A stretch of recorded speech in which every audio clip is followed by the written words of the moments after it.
That's what I'm saying, right?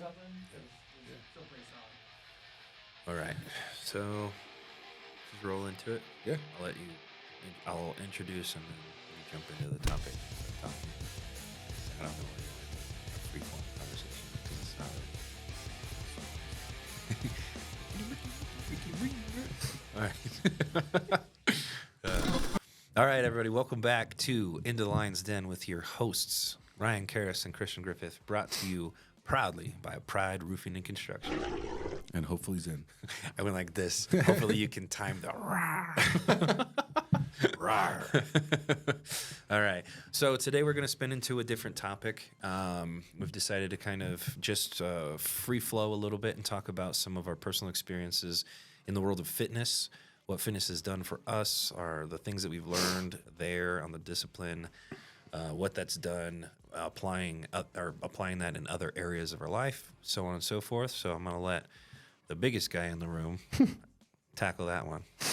Come on, Trend Soldier. There we go. So, I figured we jump in today. Just if you guys check out the podcast specifically on Spotify, or if you go to our website and look at it, we have some kind of core principles that we want to touch on with the podcast. One of them is fitness, which I think lends itself to personal growth, but we'll touch on all the subjects, but it's really kind of business management, personal growth, fitness, leadership. So, but I know that fitness has been, I don't like the word fitness, but training has been a very, fitness just feels very... Swoldering. Yeah, swoldering. More protein, bro. Fitness just feels a little flippant to me. It's just like a gimmicky. I just don't like the word fitness, but it's that's my own personal thing. But it could be because the gym world that I excelled in we were not fit. Yeah. But I know that fitness plays an equally important role in my life and your life in different ways, right? We have different avenues at which we achieve that goal, right? Or that stimulus. So I'm curious what got you into the CrossFit side of things. And then I know, they don't know, but I know the that one of the things that attracted you to it was that it was just horrible, right? Yeah. In the sense of difficulty, and then the amount of grit that it takes to be successful in it. And little do you guys know that Christian was actually quite successful in the CrossFit world. I had the privilege of working with 4 CrossFit Games levels athletes. And for those of you that don't know, it's technically a public sport, and the participation in that public sport of people that compete in the games each year, from the gym level or the box level to the world level, is siphoned from millions down to about 180. So for you made regionals, right? Mm-hmm. So you were technically in the top 2%. Yeah.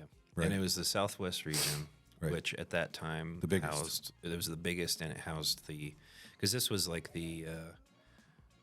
what years was this? This was probably when I was at my peak. Mm-hmm. I would say it was around 2014 to 2017, something like that. Yep. No, 2013 to 2016. Right. That was a 3-year stint where I was really actively engaged in it. But yeah, made it to the regional games.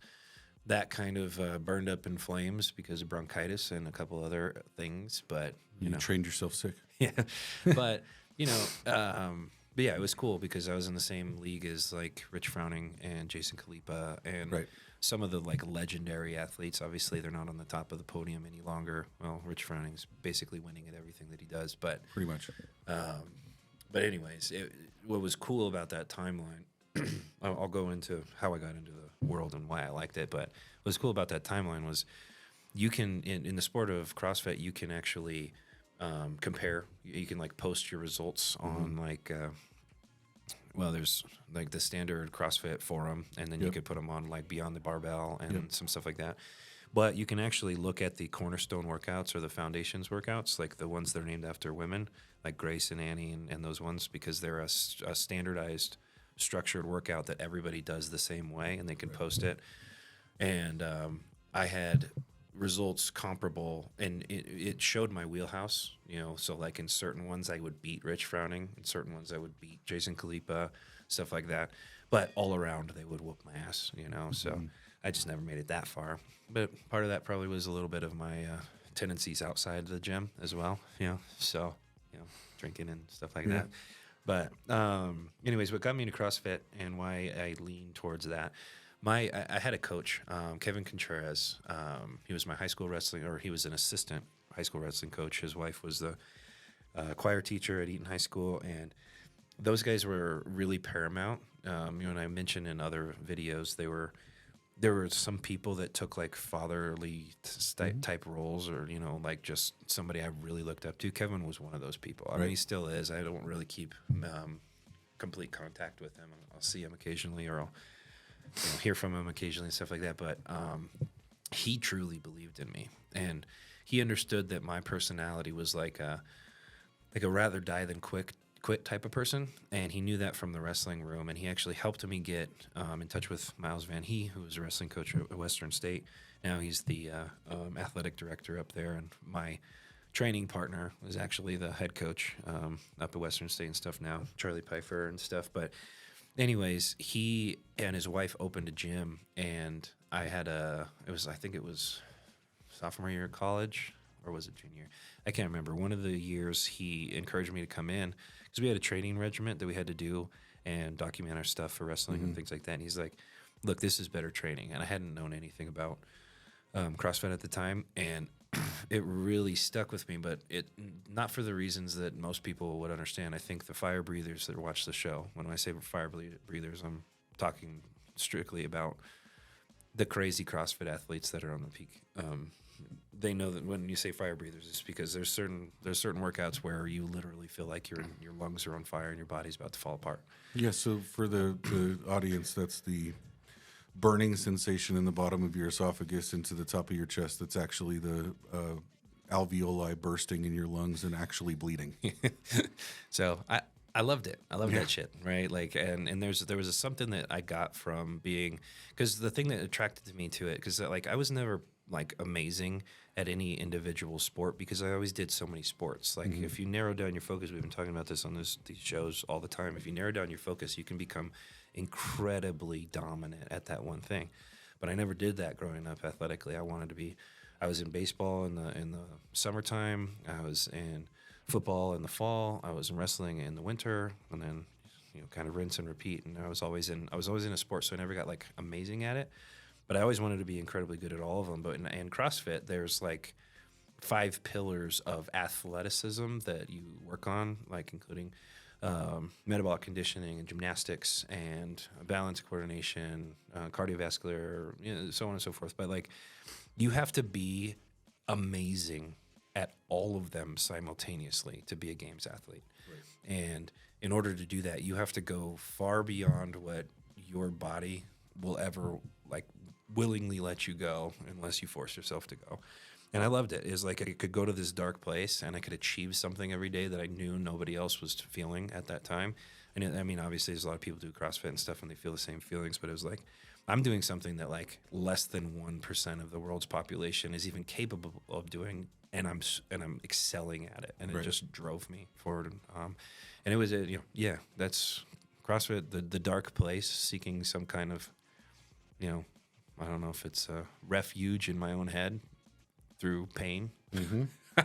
I don't know how to describe it. I mean, a CrossFit athlete would understand it. Some people understand what I'm saying, but it's like, it attracted me there because A, you have to be dominant at everything, and B, you have to dominate your own brain, and you have to go farther than you think that you can. Well, I think that there's a lot of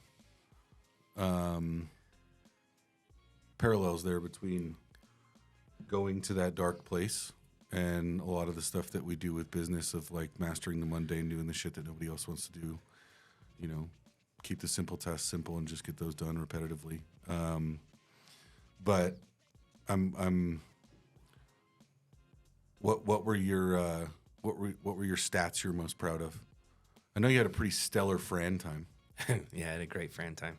My best Fran was 1:52. That's real fast. This is real fast. For those of you guys that don't know what that is, it's you do 21 thrusters with a 95-pound barbell, and then you do 21 pull-ups, 15, 15, 9, 9, as fast as possible, right? Which is 90 reps. Yep. You essentially have to be able to do a rep a second for 2 minutes straight. And it's things that most people, I mean, there's a lot of people on the planet who can't even do a pull-up. I mean, there's a lot of people who can't even do a push-up. You know what I mean? There's a lot of people that can't do a thruster. Yeah. So, and for those of you that don't know, both of those movements, the way that you do them in CrossFit, literally utilize every muscle on your body. Mm-hmm. There's not one that's not being worked simultaneously. So it's not like you're getting any kind of break. Mm-hmm. So, sounds like, oh, it's only 1:52, but it's about the worst fucking 1:52 of your life, right? Well, it's complete antagonist movements, right? So it's, an anterior push dominant movement complemented with a full posterior pulling movement. Yeah. I mean, so it's I mean, the general goal of all CrossFit from an energy standpoint is just metabolic conditioning. One of the things that's cool, that's one of my favorite things about CrossFit is that the further you go and the better you get at it, the easier you find, like the ways that you find to do the mechanism of the movement that allow you to rest while actively putting out effort. Mm-hmm. It's like, I'm gonna structure this workout with this and this rest regiment, and I'm gonna watch the clock. It's gonna be 2 seconds in between, so on and so forth. I should have enough rest on my legs to be able to push through here, so on and so forth. Like, you can get really nerdy with it, which is nice for me because I'm like a nerd wrapped in a meat shell. Yeah, me too. Yeah. I'm a little science nerd in a big marshmallow suit. So, but yeah. So what I've gone pretty far into the history of CrossFit. With I should say Greg Glassman's commercialization of it, right? Mm-hmm. In my world of things, in the I don't know what you want to call it, the arrogant strength conditioning world, mm-hmm. right? Because when CrossFit came along, the strength conditioning coaches got real cranky, right? Yeah, everybody hates CrossFitters. Yeah, so they now I would say in 2006 to 2011, 12, if you watch some of the CrossFit stuff, it was frightening, mm-hmm. right? Some of the stuff that you'd see people doing. Mm-hmm. But since they've standardized it since then and put a little bit more focus on education and quality movement, I think that it's an excellent tool for some people that want to achieve that level of conditioning and well-rounded general fitness. Mm-hmm. I think it's the most efficient way to become bulletproof, to make the human body bulletproof. Mm-hmm. Yeah, it's the most well-rounded, I think. It fits me. I mean, when people ask me what my training style is, I'm like, I just want to survive a zombie apocalypse. I want to last longer than you.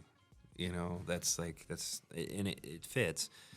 And, CrossFit has always had a bad rap from a lot of people because, and not because of the sport itself, it's because of poor coaching. Mm-hmm. And there's a lot of, it's peer pressure. It's not negative peer pressure. I'd say it's positive peer pressure. Like, you're in a room and you've got all your endorphins pumping and you're watching other people excel. And it's like, you have to, like, somebody who's competitive, you're going to eventually sacrifice your forms for speed. And that's where the bad rap really comes from. And that's one of the reasons I can't really do a whole lot of CrossFit anymore. Like, I could go into the gym, but I'm going to end up hurt. I'm going to hurt myself instantaneously because my pride's going to take over and be like, I'm going to whoop this guy's ass. And, he's the best in the gym. Watch me. And then I'm going to just blow myself out and do some poor movement and so on and so forth. Like, games competitors understand what they're doing to their body, just like an Olympian understands what they're doing to their body. They're training so much that eventually it's going to pay them negative dividends in the future. but they want it so bad that they just keep going. Yeah. Right.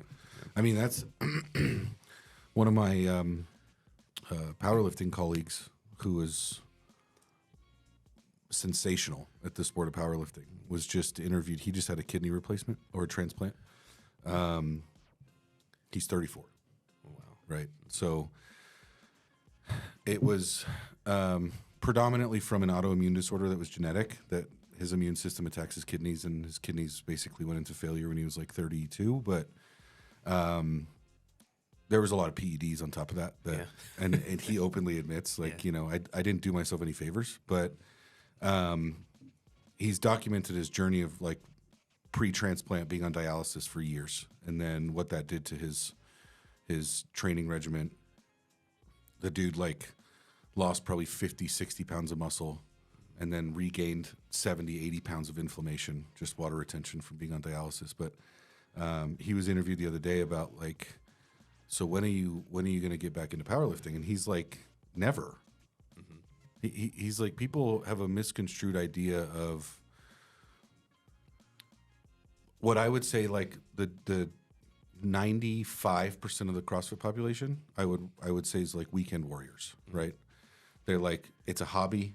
They like the camaraderie. They like the community. They like to push themselves, but not too hard, right?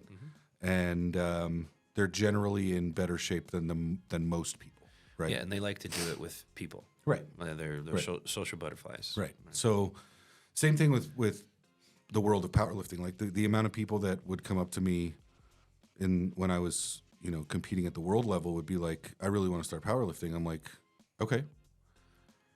Like, in what sense? Like, are we talking like you want to go to a NASA competition or like a USAPL competition in Denver once, see how you do, experience it, and then move on, right? You want to do like a 16-week training block and see how strong you can get? Like what? Or are we going for the obsessive, insane, life-altering, I want to be in the top 1%, right? Which is the same thing with games athletes, right? I mean, I know multiple games athletes that are in their young 30s, mid-30s now that, I mean, their bodies are broken in a lot of ways, right? But it's the sacrifice for greatness, right? So, like, for me, Steve in this interview was like, there is nothing about the level of powerlifting that you get to, if you get to that top 2%, top 1%, there is nothing about it that's healthy. Right. Nothing. The amount of food and stress you put on your metabolic system from eating, the training load that you put on your tendons and bones and joints and muscles, right? The amount of stress that your body incurs just from load, right.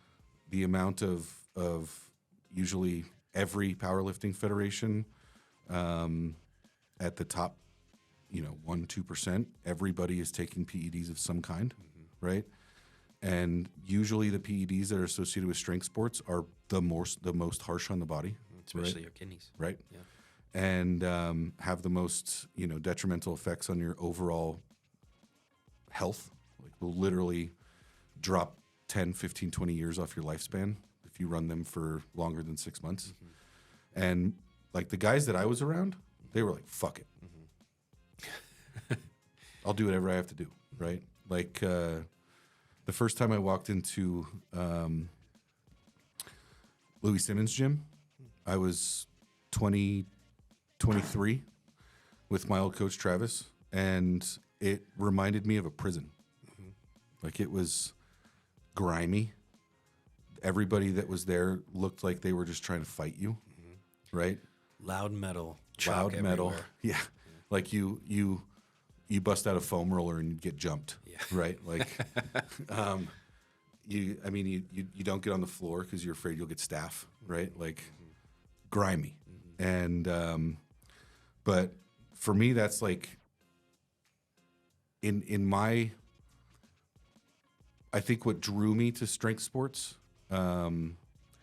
which was first Olympic lifting, which I was very good at. I was nowhere near good enough to compete at the level of having any success. But I was ranked top 5 nationally.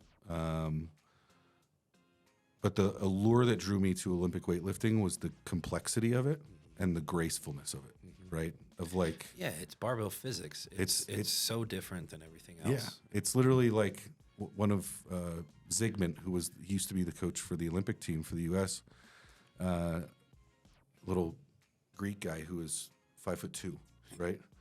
Just a freak, multiple Olympic medalist. But he's like, what you're doing is ballet with a barbell, right? I mean, that's really what it is. But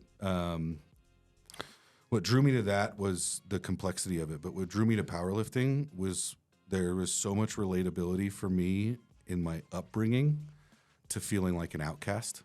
And powerlifters are the outcasts of the gym. Yeah, they are. Right? Like, yeah, they are. we are everybody always looks at us like, ugh. Right? Yeah. Well, what's funny about going to like a commercial gym is it's so easy to spot a truly trained athlete. Oh, yeah. Because there are few and far between. They are never staring at themselves in the mirror. Right. You know, they're not talking to anybody. They're sweaty as shit. Yep. They have every accessory possible in a huge bag. Yeah. You know, and it's like, and then you look at their form and it is spotless. Yep. You're like, okay, Yep. I like him. That's what I'm like. Those are the only people I talk to in the gym. Yep. Because it's like, you know, outcasts, we get along. Yeah.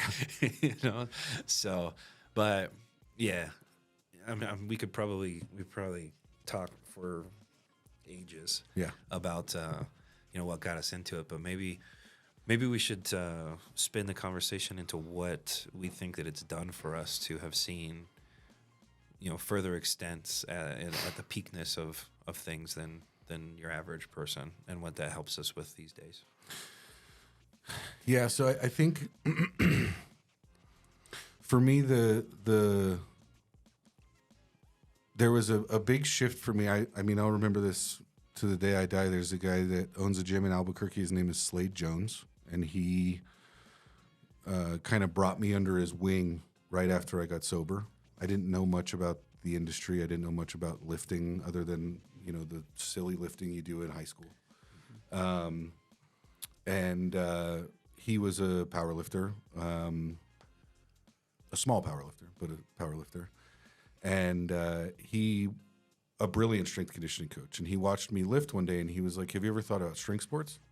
And I was like, what is strength sports? And he was like, you lift shit. And I was like, oh, sounds kind of boring. And he was like, no, it's incrementally progressing. And I was like, okay, right. He got me into it, and I'd learned that I was naturally gifted in strength, which I already knew from high school and middle school, because I've always just been stronger than everybody else around me, which probably lends to, I mean, I broke 4 fingers when I was 2 because I was trying to pick up a boulder in my backyard and I dropped it on my hand. But I had a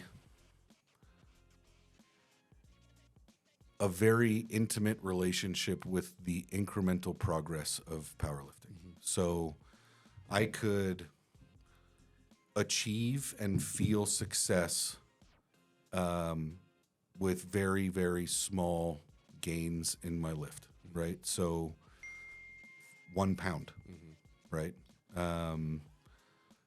was a PR. It doesn't matter if it's, you know, Could be a quarter 1 pound. right? Still So I think that for me, it was what that taught me. It sounds like a little bit, I don't know, a little cliche, but like I can physically remember the heaviest squat that I ever squatted was 817, right? And I can remember what that feels like on my back, and it literally compresses your bones. Like you can feel yourself getting shorter. Yeah. And it's not comfortable, right? And it's mortifying. It doesn't matter if you have 5 spotters or no spotter and spotter arms, right? It's horrifying, right? Even though my best squat before that was 809, right? It's small percentage more weight. But what I learned from that was the power of persistence and the mastering the mundane, right? I learned that statement from my powerlifting coach when I complained to him one day about being bored. And he was like, if you want to be the best, you do the same shit day in and day out. That's what you do. Right. You master the mundane. So I think that for me, when I learned,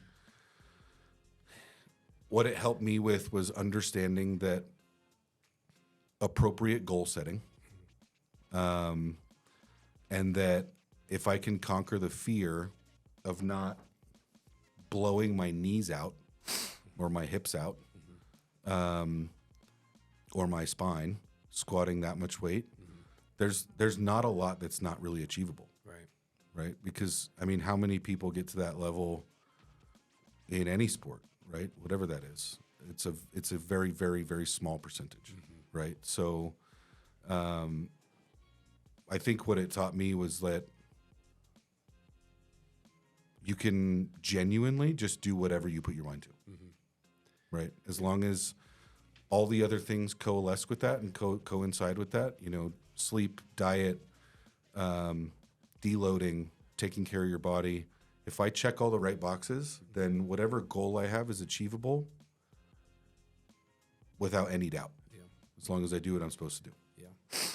Yeah. So mine's a little bit different. I mean, it's same, the constant progression and understanding you can do anything. I mean, that's going to be the repeat theme, you know, FYI to everybody that we talk to or that listens to the podcast. The repeat theme is you can do anything. Right. But for me, it was a little bit different. So because I always trained, and I was kind of I was weird, right? Like in high school, I stopped playing baseball my junior year, or my sophomore year was my last year playing baseball.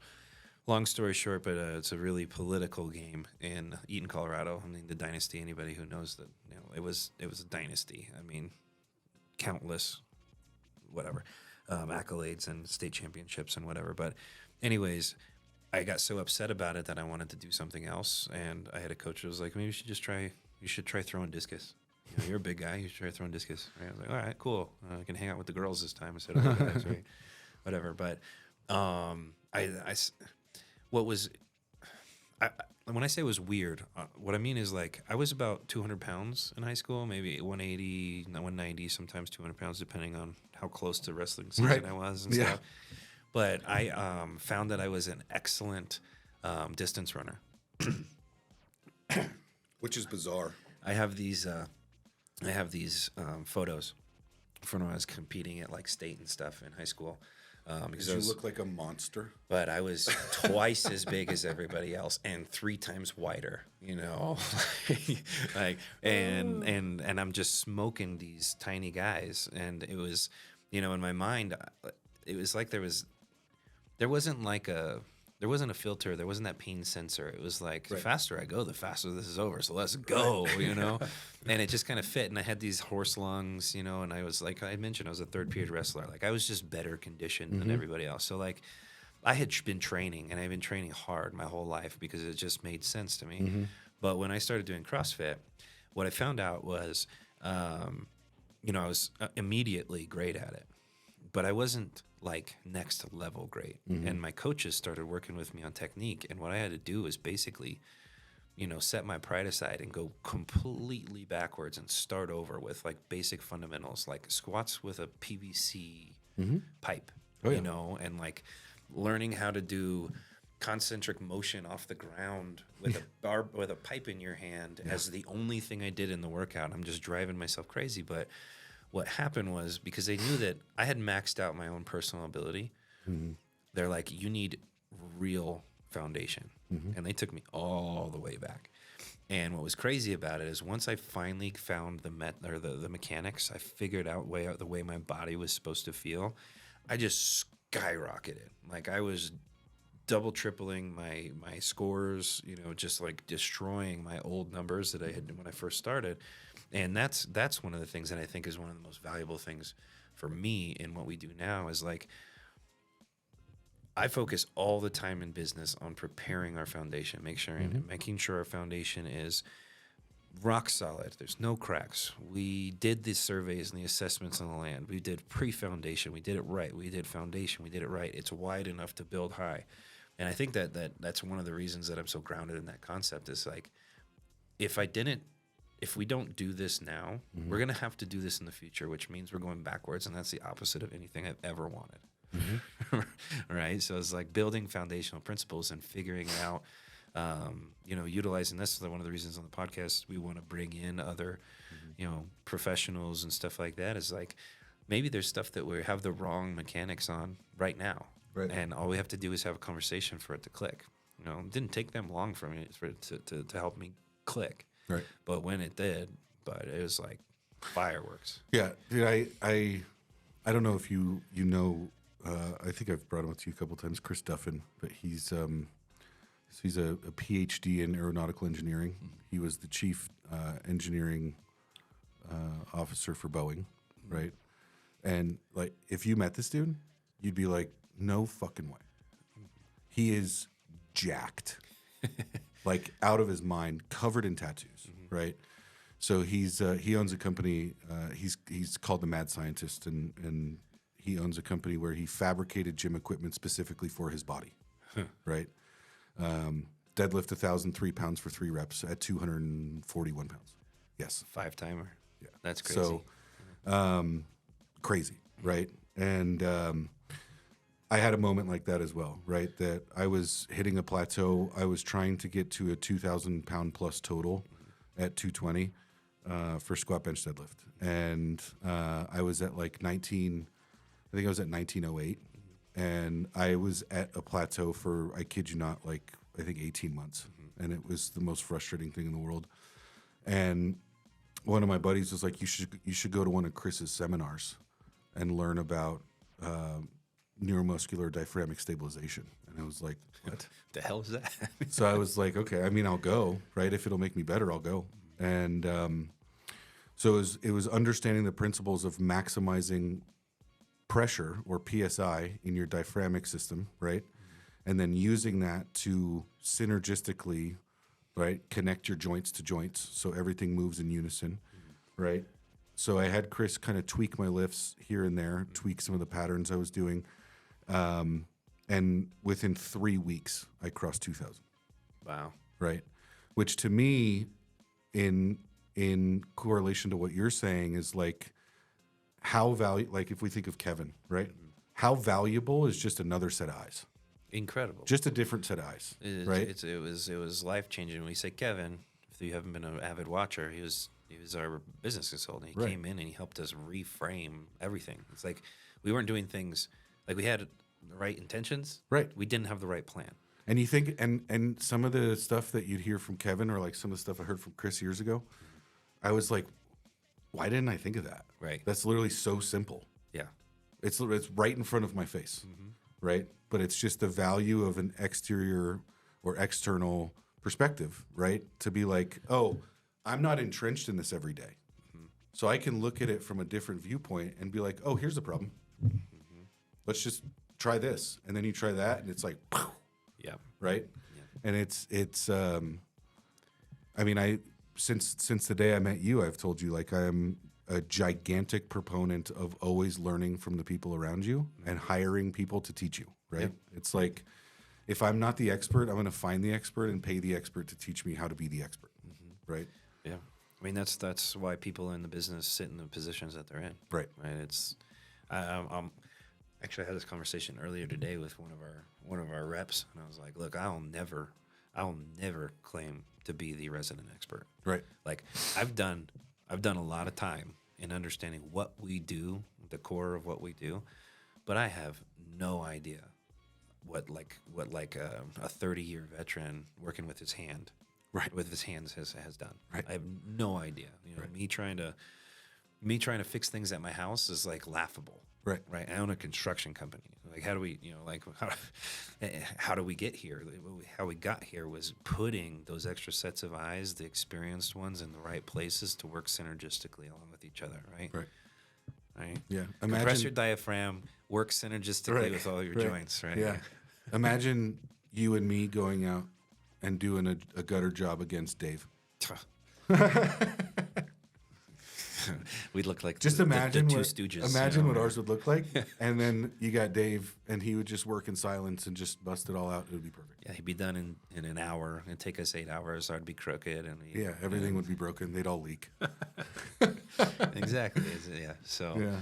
But yeah, that's one of the things that's really a guiding principle for me that I learned through. I mean, there's a lot of guiding principles that you can learn by just dedication to fitness and health. You know, you don't have to be the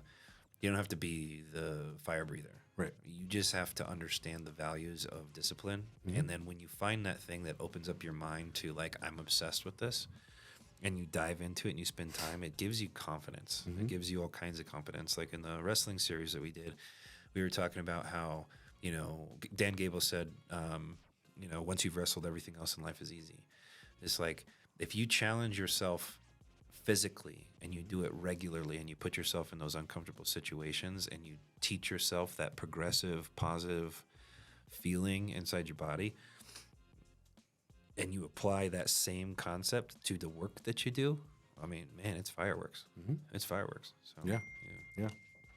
Well, sweet. You want to wrap it on that? Yeah, I think so. Cool. Yeah. Well, you know, one last little statement. I've noticed in the professional world with a lot of business owners. I mean, obviously, this isn't 100% applicable, but I've met an intensively, like a large amount of incredibly successful businessmen who are, like you said, the mad scientist was just freaking jacked, right? It tells you something about them. They're disciplined. They are focused. They care, right? It's not just because they look good.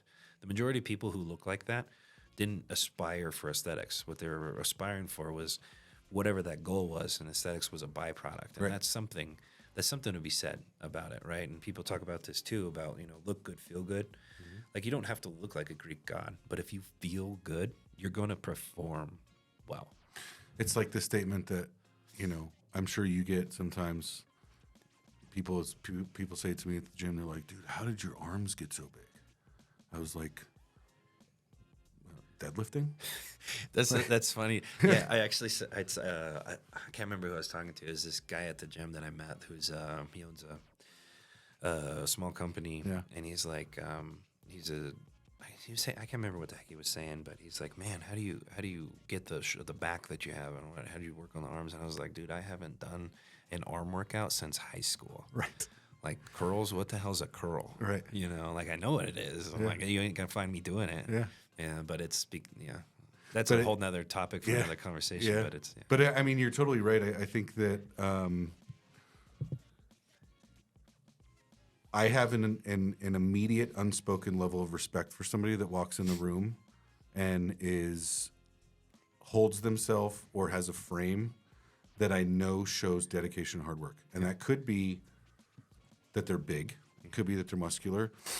I had a customer the other day. He came out of his house, and I immediately knew that he was a cyclist, right? And I was like, do you cycle? And he was like, yeah, how'd you know? I was like, because only cyclists... watermelon calves you got there? Only cyclists have legs like that, Yeah. that have that many veins. Right. Right? And he was like, oh. And he kind of chuckled. I was like, he's like 60, right? And I was like, dude, that's like... I immediately have respect for him because I know that he does hard shit. Yeah. You see a guy with cauliflower ear. Right. Reminds you of the grueling practices in the wrestling room. You see somebody who takes good care of themselves. And then it's not just that's the other thing. Like, maybe we won't go too far into this because I'll piss too many people off. But it's like, you know, I appreciate the world of bodybuilding because of the discipline. What I don't relate to is how non-functional, useless, the muscle is.